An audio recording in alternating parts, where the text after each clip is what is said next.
kennuu fi didanii niisin ugguranii.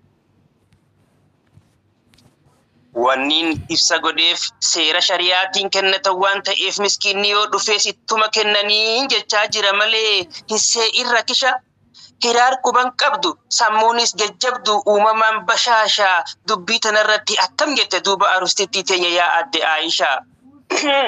Allahu akbar. Allahu akbar.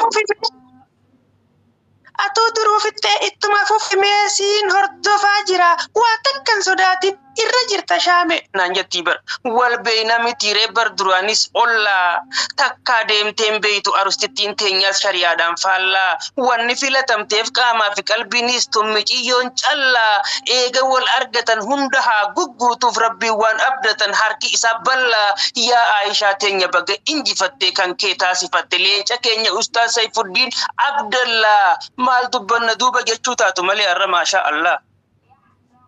Allahu akbar. Allahu akbar. Masha Allah. Hiree jechuun silaas bar haadha murteetii hundinuu ni beeka akka hin qabne badii abbaa feetes fedhi abbaa feetes didi tanuma gubbaarraa bareedaaf naan jette boo uuddi itti dabaltee maas gammachuu keenya irratti baga argamtanii keessummoonni keenyaas kan olii fi gadii tan isiniin jettu arustittiidha bar Aishaa Sa'idii dhiiroo maal dubbanna aboo arra dubbiin namatti tottola arustoonni taatu wal maddi dhaabbatee ijaan suuta jedhee akka wal qoccolaa akkumaan dubbadheetti naafi arustichi keenya kunis olla ganamumaan dhaqee irraa odeeffadha kayrii haanaaf dhaamu Saifuddin Abdallaa waan inni argisan nutillee ni laalla yoo waan gaarii taate maal nu dhoysa silaa nutis ofin laallee kaanee alaa galla. Allahu akbar. Allahu akbar.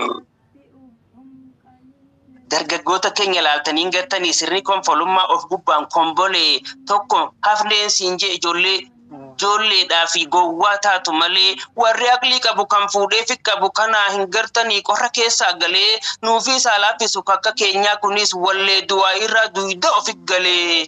Yaa Rabbi nu furi jechuun amma geesse yaa adeera kiyya harka addaan bantee kaanee ofin laallee wulii tasgabbiidhaan rafnaafiin siin ja'a konfolummaa baanan anaafisi malee biitti hundi gantee baranan gaafatin haala kanaan deemnaan lagaaf baddaa keessaa kophummaan godaante.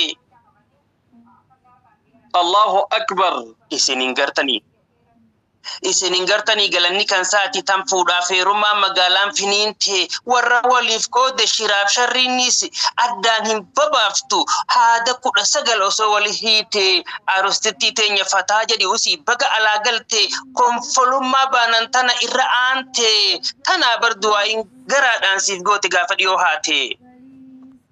Allahu akbar. Yaa Maammadoo.